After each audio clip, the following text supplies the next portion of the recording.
নমস্কাৰ মই এপলিনা টাইমিটলৈ স্বাগতম জনাইছো। এই মুহূৰ্তত ডাঙৰ খবৰ লৈ আহিছো। ধুবুৰীত পুনৰ চলিব বৃহৎ উচ্ছেদ অভিযান আৰু এইবাৰ 2000 বিঘা ভূমিত চলিব প্ৰশাসনৰ উচ্ছেদ অভিযান। 2000 বিঘা ভূমিত প্ৰশাসনৰ উচ্ছেদৰ বাবে ইতিমধ্যে জাননী প্ৰেৰণ কৰিছে প্ৰশাসনৰ তৰফৰ পৰা। এই জাননী পোৱাৰ পিছতে হাহাকাৰ লাগিছে এতিয়া ৰাইজৰ মাজত। হিন্দু মুছলমান সকলো এই উচ্ছেদৰ জাননী পোৱাৰ পিছতে ওলাই আহিছে ৰাজপথলৈ প্ৰতিবাদ সাব্যস্ত কৰিছে হিন্দু মুছলমান সকলোৱে। 1 ইঞ্চি ভূমি এৰি দিয়া নহব। চৰকাৰ বিৰুদ্ধে পুনৰ একত্ৰিত হৈছে হিন্দু মুছলমান। প্ৰচণ্ড বৰষুণতো নেওচি ওলাই আহিছে প্ৰতিবাদত অংশগ্ৰহণ কৰিবলৈ। 1 ইঞ্চি ভূমিও এৰি দিয়া নহব।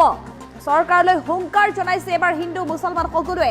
চৰকাৰৰ বিৰুদ্ধে খিলঞ্জীয়াৰ উত্তাল প্ৰতিবাদ কঁপি উঠিছে ধুবুৰীৰ বিলাসীপাৰা। খিলঞ্জীয়াৰ গৰ্জনত কঁপি উঠিছে বিলাসীপাৰা। তীব্ৰ প্ৰতিবাদ সাব্যস্ত কৰিছে বৰষুণকো নেওচি। জিলা আয়ুক্তক আবেদন কৰাৰ পিছতো পট্টা থকা মাটিলৈ প্ৰেৰণ কৰিছে উচ্ছেদৰ জাননী। পট্টা মাটি কোনো কাৰণতে এৰি দিয়া নহয় চৰকাৰক। কোনো কাৰণত পট্টা মাটি চৰকাৰক উচ্ছেদৰ বাবে এৰি দিয়া নহয়। আমাৰ দাবী মানি নোলোৱা পৰ্যন্ত চলি থাকিব গণতান্ত্ৰিক প্ৰতিবাদ। এনেধৰণে হুংকাৰ প্ৰদান কৰিছে এতিয়া প্ৰতিবাদকাৰীয়ে। পট্টা থকা মাটি এৰি দিয়া নহব বুলি হুংকাৰ প্ৰদান কৰিছে চৰকাৰলৈ। আৰু পুনৰ এইবাৰ বিজেপি চৰকাৰৰ বিৰুদ্ধে ওলাই আহিছে শ শ লোক। প্ৰতিবাদস্থলীত জিলা আয়ুক্ত উপস্থিত নোহোৱা পৰ্যন্ত বন্ধ নহয় প্ৰতিবাদ। এনেধৰণে হুংকাৰ প্ৰদান কৰিছে। আমাৰ দাবী মানি নোলোৱা পৰ্যন্ত বন্ধ নহয় প্ৰতিবাদ। হুংকাৰ প্ৰদান কৰিছে প্ৰতিবাদকাৰীয়ে। চিৰাকুটা প্ৰথম খণ্ডত জমদুৱাৰ প্ৰথম খণ্ডৰ 100টা ৰাজবংশী দেশী খিলঞ্জীয়া পৰিয়ালক উচ্ছেদৰ জাননী পাই খিলঞ্জীয়া লোকৰ মাজত লাগিছে হাহাকাৰ অৱস্থা। এক হাহাকাৰ পৰিস্থিতিৰ সৃষ্টি হৈছে। উচ্ছেদৰ জাননী পোৱাৰ পিছতে তাপবিদ্যুৎ প্ৰকল্পৰ বাবে 2000 বিঘা ভূমিত উচ্ছেদৰ জাননী প্ৰেৰণ কৰিছে ধুবুৰী জিলা প্ৰশাসনৰ তৰফৰ পৰা। এই সিদ্ধান্ত বাতিল কৰাৰ দাবী উত্থাপন কৰিছে এতিয়া খিলঞ্জীয়া লোকসকলে। হিন্দু মুছলমান সকলো একত্ৰিত হৈছে এই উচ্ছেদৰ বিৰুদ্ধে। উল্লেখ কৰিব লাগিব যে ধুবুৰীৰ বিলাসীপাৰাত পুনৰ উচ্ছেদৰ বাবে সাজু হৈছে। তাপবিদ্যুৎ প্ৰকল্পৰ নিৰ্মাণৰ বাবে 2000 বিঘা ভূমিত প্ৰশাসনে পুনৰ উচ্ছেদ চলাবৰ বাবে সাজু হৈছে। আৰু এই তাপবিদ্যুৎ প্ৰকল্প স্থাপনৰ বাবে 2000 বিঘা ভূমিলৈ উচ্ছেদৰ জাননী জাৰি কৰিছে প্ৰশাসনৰ তৰফৰ পৰা। এই 2000 বিঘা ভূমিত যিসকল লোকে বসবাস কৰি আছিল এই লোকসকলৰ মাজত এতিয়া হাহাকাৰ অৱস্থাৰ সৃষ্টি হৈছে প্ৰশাসনৰ তৰফৰ পৰা পোৱা উচ্ছেদৰ জাননীৰ পিছতে। আৰু ইয়াত দৃশ্যাংশ দেখিবলৈ পোৱা গৈছে। প্ৰচণ্ড বৰষুণ হৈছে আৰু বৰষুণকো নেওচি এইসকল লোকে নিজৰ অধিকাৰ বিচাৰি এনেধৰণে প্ৰতিবাদ সাব্যস্ত কৰিছে। ৰাজ্য চৰকাৰে অবৈধ যিসকল বেদখলকাৰী অবৈধ বেদখলকাৰীৰ বিৰুদ্ধে উচ্ছেদ অভিযান চলাই আছে। তাক লৈ প্ৰতিটো দল সংগঠনে বা প্ৰতিগৰাকী খিলঞ্জীয়াই সমৰ্থন জনাইছে। কিন্তু এনে মুহূৰ্তত ধুবুৰীৰ বিলাসীপুৰত যিসকল খিলঞ্জীয়া লোক আছে এই খিলঞ্জীয়া লোকসকললৈও প্ৰশাসনৰ তৰফৰ পৰা উচ্ছেদৰ জাননী প্ৰেৰণ কৰা হৈছে। 2000 বিঘা ভূমিত উচ্ছেদ চলাব বুলি প্ৰশাসনৰ তৰফৰ পৰা জাননী দিয়া গৈছে। পূৰ্বতেও এই স্থানত জিলা আয়ুক্ত উপস্থিত হৈ তাপবিদ্যুৎ প্ৰকল্প স্থাপনৰ বাবে 2000 বিঘা ভূমিত উচ্ছেদ চলিব বুলি ৰাইজৰ সৈতে আলোচনাত মিলিত হৈছিল। কিন্তু ৰাইজৰ সৈতে আলোচনাত মিলিত হোৱাৰ সময়তো ৰাইজে এক প্ৰকাৰ স্পষ্ট কৰি দিছিল যে 2000 বিঘা ভূমি যিহেতু তেওঁলোকৰ পৈতৃক সম্পত্তি হয়, গতিকে এই সম্পত্তিৰ ভূমিৰ পট্টা আছে। এনে অৱস্থাত পট্টাদাৰৰ মাটি কোনো কাৰণতে উচ্ছেদৰ বাবে এৰি দিয়া নহব বুলি হুংকাৰ প্ৰদান কৰিছে চৰকাৰলৈ। আৰু আজিৰ দিনটোতো তীব্ৰ প্ৰতিবাদ সাব্যস্ত কৰিছে। জিলা আয়ুক্ত যেতিয়ালৈকে প্ৰতিবাদস্থলীত উপস্থিত নহয় তেতিয়ালৈকে প্ৰতিবাদ অব্যাহত থাকিব বুলি হুংকাৰ প্ৰদান কৰিছে প্ৰতিবাদকাৰীয়ে। প্ৰতিবাদকাৰীৰ দাবী এয়াই যে তাপবিদ্যুৎ প্ৰকল্পৰ নামত যিসকল খিলঞ্জীয়াৰ ভূমি চৰকাৰে উচ্ছেদ চলাবলৈ লৈছে সেই ভূমি কোনো কাৰণত উচ্ছেদ চলাবলৈ দিয়া নহব। 1 ইঞ্চি ভূমিও এৰি দিয়া নহব। চৰকাৰে খিলঞ্জীয়াৰ ভূমি কাঢ়ি ল'বলৈ যি ষড়যন্ত্ৰ কৰিছে সেই ষড়যন্ত্ৰ কোনো কাৰণত সফল হ'বলৈ দিয়া নহব। জিলা আয়ুক্তক তেওঁলোকে আবেদন দাখিল কৰিছিল। জিলা আয়ুক্তক আবেদন দাখিল কৰাৰ পিছতো কিন্তু পট্টা থকা মাটিলৈ এই উচ্ছেদৰ জাননী জাৰি কৰিছে। পট্টা মাটি কোনো কাৰণতে এৰি দিয়া নহয় বুলি চৰকাৰক হুংকাৰ প্ৰদান কৰিছে। আৰু বৰষুণৰ মাজতে তীব্ৰ প্ৰতিবাদ সাব্যস্ত কৰি দাবী মানি নোলোৱা পৰ্যন্ত এই গণতান্ত্ৰিক প্ৰতিবাদ চলি থাকিব।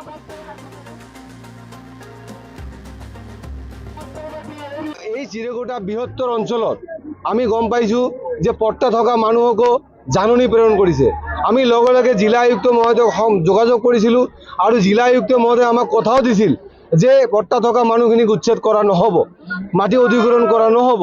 কিন্তু লগে লগে মানুহজনৰ একচুৱেলি জিলা আয়ুক্ত মহোদয়ে কেইদিনমান পিছত আকৌ নিজৰ সুৰ সলনি কৰিছে আৰু দ্বিতীয়খন জাননী প্ৰেৰণ কৰিছে। গতিকে আমি বিচাৰিছোঁ যে খাজ মাটি আমাৰ ইতিমধ্যে আমাৰ খেতি পথাৰ লৈছে, ইতিমধ্যে আমাৰ বাড়ি লৈছে, ইতিমধ্যে আমাৰ সব মাটি ঘাটি ৰেলওয়ে লাইন প্লাস ফোৰ লাইন সবে লৈছে। কিন্তু আমি সৰকাৰেৰ ওচৰত দাবী জনাইছোঁ যে আমাৰ অকল বাড়ি ভিটাটো আমাক এৰি দিয়ক, অকল বাড়ি ভিটাটো বিচাৰিছোঁ। আৰু জিলা আয়ুক্ত মহোদয়ে কথা দিও তেওঁৰ কথা ৰক্ষা কৰিব পৰা নাই। গতিকে আমাৰ আন্দোলন প্ৰতিবাদ চলি থাকিব, আমি গণতান্ত্ৰিকভাৱে আন্দোলন কৰিম। আমি কৈছোঁ যে আমাৰ পট্টা থকা মানুহখিনি মাটিখিনি আমাক ৰেহাই দিয়ক।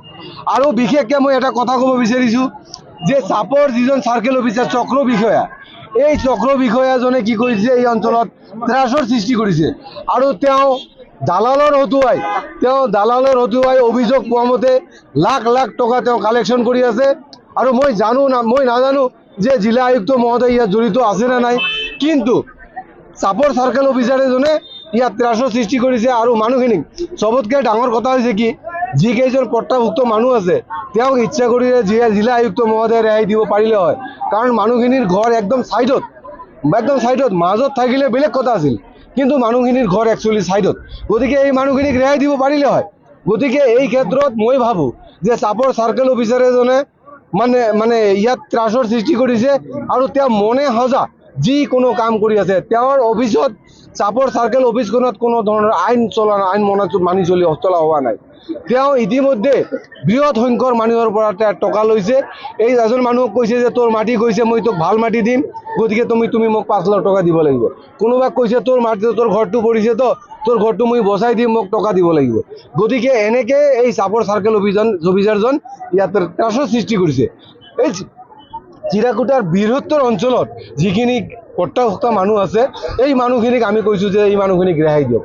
আপোনালোকে খাজ মাটি লওক, আমাৰ ক'ব লগা একো নাই, কিন্তু পট্টা থকা মানুহখিনিক আপুনি ৰেহাই দিব লাগিব। যেতিয়ালৈকে জিলা আয়ুক্ত মহোদয় ইয়াত আহি আমাক প্ৰতিশ্ৰুতি নিদিয়ে, তেতিয়ালৈকে আমাৰ আন্দোলন জাৰি থাকিব। এই চিৰকুটা বৃহত্তৰ অঞ্চলত আমি গম পাইছোঁ যে পট্টা থকা মানুহকো জাননী প্ৰেৰণ কৰিছে। আমি লগে লগে জিলা আয়ুক্ত মহোদয়ক যোগাযোগ কৰিছিলোঁ, আৰু জিলা আয়ুক্ত মহোদয়ে আমাক কথাও দিছিল যে পট্টা থকা মানুহখিনিক উচ্ছেদ কৰা নহ'ব, মাটি অধিগ্ৰহণ কৰা নহ'ব। কিন্তু লগে লগে মানুহজনৰ একচুৱেলি জিলা আয়ুক্ত মহোদয়ে কেইদিনমান পিছত আকৌ নিজৰ সুৰ সলনি কৰিছে আৰু দ্বিতীয়খন জাননী প্ৰেৰণ কৰিছে। গতিকে আমি বিচাৰিছোঁ যে খাজ মাটি আমাৰ ইতিমধ্যে আমাৰ খেতি পথাৰ লৈছে, ইতিমধ্যে আমাৰ বাৰী লৈছে, ইতিমধ্যে আমাৰ সব মাটি ঘাটি railway line plus four line সবে লৈছে। কিন্তু আমি সৰকাৰেৰ ওচৰত দাবী জনাইছোঁ যে আমাৰ অকল বাড়ি ভিটাটো আমাক এৰি দিয়ক, অকল বাড়ি ভিটাটো বিচাৰিছোঁ। আৰু জিলা আয়ুক্ত মহোদয়ে কথা দিও তেওঁৰ কথা ৰক্ষা কৰিব পৰা নাই। গতিকে আমাৰ আন্দোলন প্ৰতিবাদ চলি থাকিব, আমি গণতান্ত্ৰিকভাৱে আন্দোলন কৰিম। আমি কৈছোঁ যে আমাৰ পট্টা থকা মানুহখিনি মাটিখিনি আমাক ৰেহাই দিয়ক। আৰু বিশেষকৈ মই এটা কথা ক'ব বিচাৰিছোঁ যে চাপৰ যিজন চাৰ্কেল অফিচাৰ চক্ৰ বিষয়া, এই চক্ৰ বিষয়াজনে কি কৰিছে, এই অঞ্চলত ত্ৰাসৰ সৃষ্টি কৰিছে।